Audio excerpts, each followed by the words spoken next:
Hello there, my name is Dr. Salim Javed. I am an associate professor at the Department of Journalism and Mass Communication at Linga's Lalita Devi Institute of Management and Sciences, affiliated with Guru Gobind Singh Indraprastha University. We have been trying to understand cinema, how it has started, what were the initial development, and what helped it to take shape as in the form as we know it today. So, we have been talking about the very beginning of cinema. We have talked about Lumiere's brothers, we have talked about Thomas Alva Edison, and we are talking about a very almost the first decade of the last century. Now, if you remember that we have been talking about that how in the early 1900s, especially around 1908, the American film industry started to take on its modern form. Now, that is where I talked about the initial development, how Lumiere brothers started, what were Sklandelowski brothers were doing, and how other directors like George Méliès and Edwin S. Potter were contributing in their own capacity, and how cinema itself, the industry itself, were trying to find its ways, by experimenting, by trying out many things simultaneously, and ultimately it took almost a decade or more than a decade to take the final shape that which actually set a standard for the film production. The traditional method of motion picture distribution had placed an economic burden on the theater owners. Now, we have been talking about it, how exhibitors were required to purchase film prints outright from the producer at the cost of 10 to 12% per foot. Now, please understand that when a new technology comes and when the rules are not set, there is always a scope for experimentation to make that system established. So, exhibitors, in the early days there were two parties basically. One was who were making film and one who were showing films. So, the producer or the director or the filmmaking company was at the one end, and on the other hand you had exhibitors. But the problem was that they were charging exorbitant price, and which was putting exhibitors at a disadvantageous position. Now, in 1903, visionary entrepreneur Harry J. and Herbert Miles, popularly known as Miles brothers, you have Lumiere brothers, so they are the Miles brothers, who launched a groundbreaking film exchange in San Francisco, leasing film print at just 25% of the purchase price. If you remember that I said earlier, the film was that the exhibitors were buying films from the producer almost 12 cent per foot. So, imagine that being going to 1,000 feet long film. So, that is how the calculation was done. But here is where Miles brothers were saying that this is the cost, give us 25% on top of that and take the film away. Now, this people like Miles brothers who became as distributors, so they started acting like a distributor, and the advantage for exhibitors was that they were able to find films easily, many films easily at one place at a fixed price for the mutually understood time period, and they returned the film, took the film, next film, and paid the rent, technically the rent, and then took the next film also. Now, this emergence of distributors, or I can say the emergence of the people of the middlemen technically, who are known as distributors, they were able to give multiple films to multiple people for a reasonable time. So, both the parties were happy. On the one side, if you are a filmmaking production company, you are happy that there is one person who will be giving us upfront payment. Exhibitors were happy that there is a place from where we will get multiple films for a fixed price. So technically it was a win-win situation for both the parties. So the new middleman or the distributor actually facilitated filmmaking production company and exhibitors simultaneously. Now what happened, sometime for a business, the timing of the event is more important than the event itself. Now when these when these distributors came into existence, like people like Miles Brothers, there was a surge in permanent theater across USA,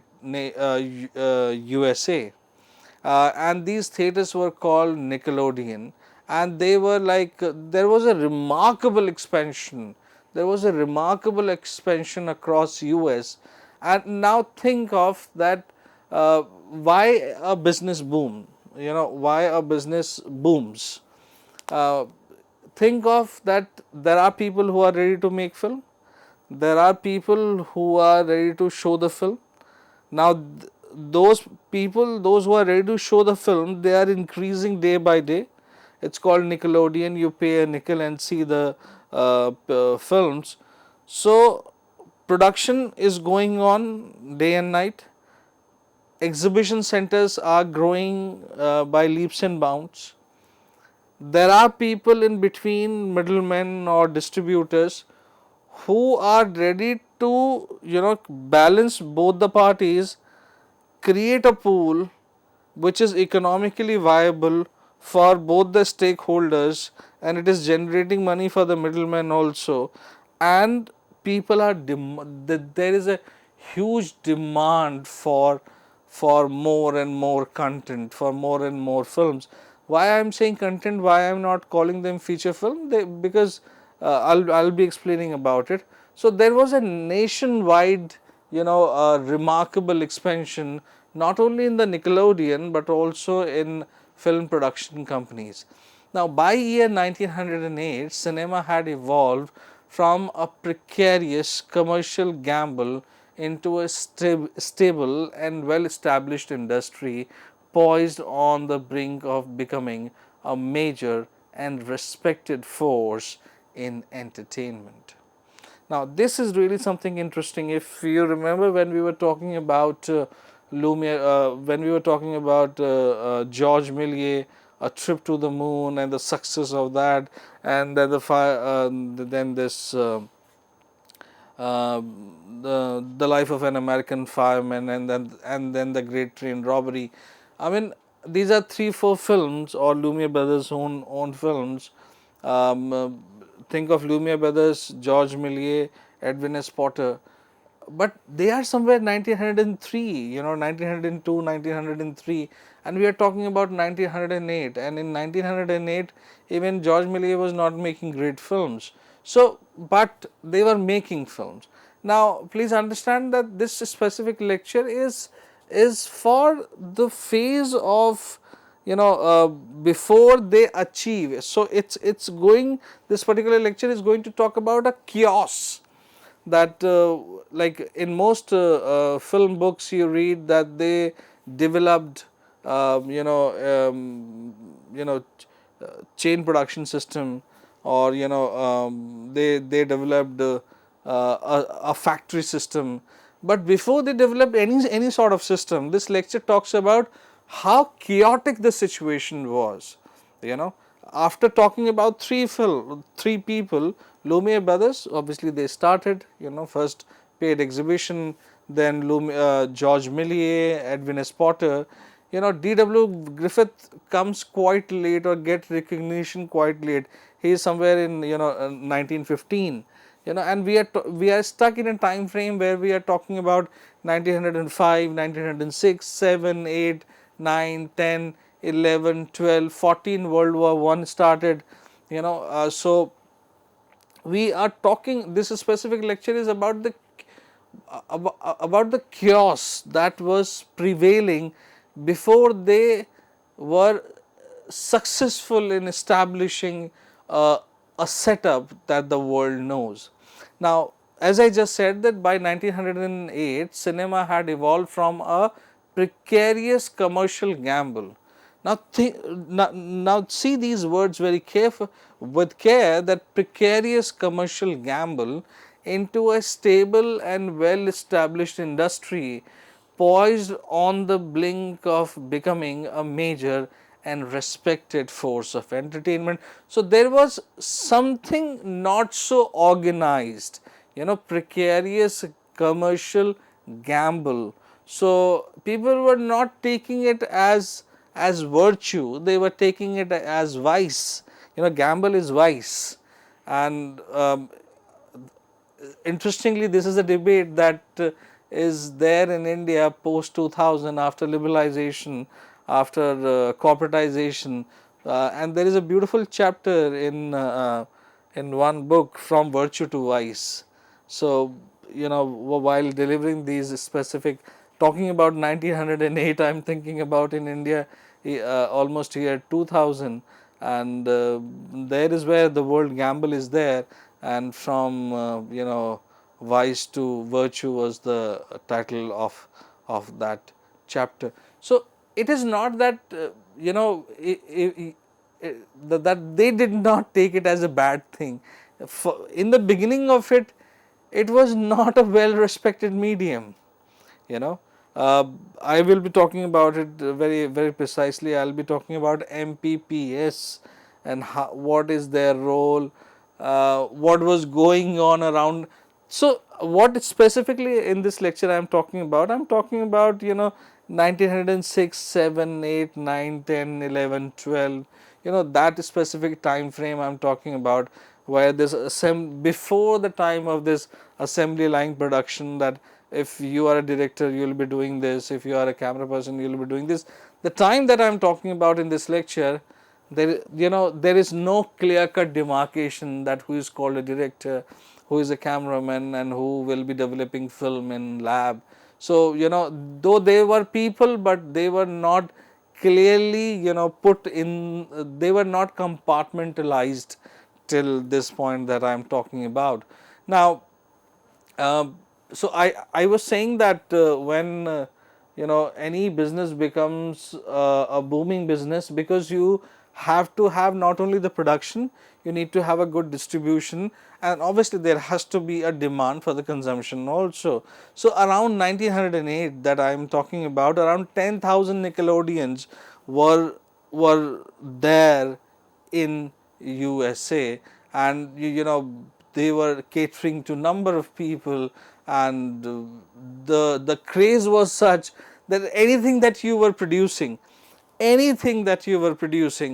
was accepted, enjoyed, all of a sudden, and there was a demand. Nobody was, I mean, I don't want to say it, but the fact is, when you take about this 1906, 7, 8, 9, 10, up till 10, 11 to some extent, like when MPPS was formed, after that there was a technical brilliance, but obviously story wise it was missing. So, anything that was produced by any of the studios, regardless of the quality, everything was like accepted, everything is bought, not only bought, accepted, there was a international distribution for that. So people were like, they were churning out, they were not bothered about whether it has got some aesthetics in it, whether it has got some quality or technical brilliance attached to it. It was that there is a story which need to be said in 6 to 7 scenes. The length has to be 1000 feet. It should be a single story. People should see it, love it, laugh it, and you are done. So, at this point of time, you have film studios churning out films. there was a remarkable growth in permanent film exhibition centers. Distributors were happy. They were like offering to exhibitors a large buffet of different films. People were happy because they, on a daily, almost on a daily basis, they have something new to see. It was cheap, Nickelodeon, it was cheap. The high class has not entered in this, what should I say, in the class of movie goers. It is considered as enjoyment of low life till this time. Obviously, they enter, but quite late, when MPPS, establishes a iron clad grip on them. So now, from 1903 to 1912, now this is really interesting. From 1903 to 1912, the American film industry focused heavily on speed and quantity of the production, which hindered creative experimentation and resulted in little formal innovation. Now, think of it, that today, like when you go to market, everybody is selling earplugs, what those are called, earpods. 100-200 रुपए का मिल जाता है आज की date में, 200 रुपए का.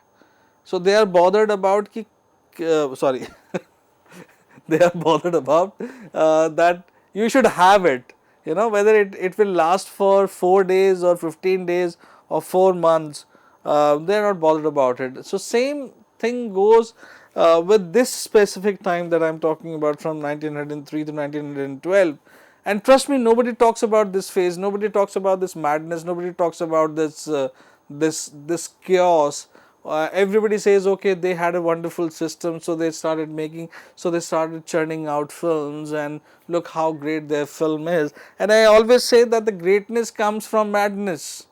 Unless you have not gone through and you have not churned yourself out, I mean, be that a creative process or be that any process in the world, from reading, writing, or creative process to technology, innovation, or research, unless you have not gone through a phase of chaos, we are not able to find order. And that is what exactly this specific lecture caters you to, that you really have to understand that what chaos was going on. So from 1903 to 1912, the American film industry focused heavily on the speed and quantity of production, which hindered creative experimentation and resulted in little formal innovation. The films were, generally shot outdoor in a single day on a budget of $200 to $500, and rigorously limited to one reel of about 1000 feet in length, with a running time of 10 to 16 minutes depending on the projector's speed. Now, this is again a revelation, and this is something that you will understand what was going on during that point of time. Nearly all of them put together on an assembly line that I was talking about, basic according to the stage bound narrative convention of Méliès and later Edwin S. Potter, with natural background and few takes. So think of it, this how films were made. Action was divided into scene, and these were photographed in consecutive order. The number of the scene was limited to 7 and 8. I just said it. Each 100 to 150 feet long, in order to keep the story within 1000-foot length of the raw film cane. So it's cane. More people divided duties and speed of the output. Now, think of the kind of meticulousness in this, that okay, you have got 1000 feet with you, 1000 feet footage with you. You need to have 6 to 8 scenes. You need to say your story in that. So the time, edit, chop and everything. So you have almost 100 to 150 feet long section for each scene, and you have to finish your scene in this time. Now, it is not that great things were not happening, but the medium itself took a shape of such a form that everybody was in a hurry, you know. Okay, 200 to $500, fine, that is the budget. 8 scene, 1,000 feet, so many days, okay, give me the film. This is how it was happening.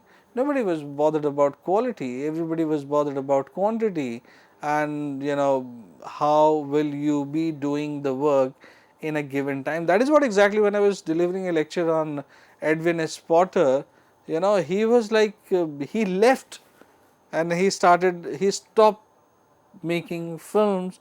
Rather, he was a man who got into other things, other wonderful things, and he was not able to witness the demanding or the changing phase of this specific filmmaking industry. By 1908, the realm of directing, acting, photography, writing, laboratory work had evolved into distinct craft, each commanding equal respect and recognition. Now, imagine that for almost from 25th December 1985 to almost 1908, almost 13 years, they were not, bifurcating and establishing or compartmentalizing. They were basically clear about, okay, you are a crew, go do work, these are the things you're supposed to do. But by 1908, when the production itself took a very fast pace, when the production was on a very fast track, so the need was felt that you do some specific job with efficiency, do it fast, and you will be doing only this. Your job is to focus on only on this aspect of filmmaking. So this is how directing, acting, photo, capturing the film, cinematography, writing, lab work, because it was the film strips, perforated film strips, each commanding equal respect and recognition. All the departments were commanding equal respect and recognition. So this is how it was happening at this point of time. Now, every individual in this burgeoning industry saw themselves as a vital part of machine, yearning for the validation of a clock-in ritual to signify their integral role in this not so artistic assembly line. Now, this is something which you and I really have to understand, that at this point of time, we are talking about year 1908, we'll be talking, I mean, it is not that it is only true for 1908, I mean, it is like true, you know, 1902, 3, 4, 5, 6, 7, 8, 9, 10, till First World War, that many of them, they were associated with film. Obviously, a lot of people, when films are made, a lot of people are associated with films. They are there to do their job, and it is, but it sort of a big, it sort of a became, it became a sort of a clock in ritual, and the role was not so artistic. Now we'll be talking about how it became artistic. Thank you very much.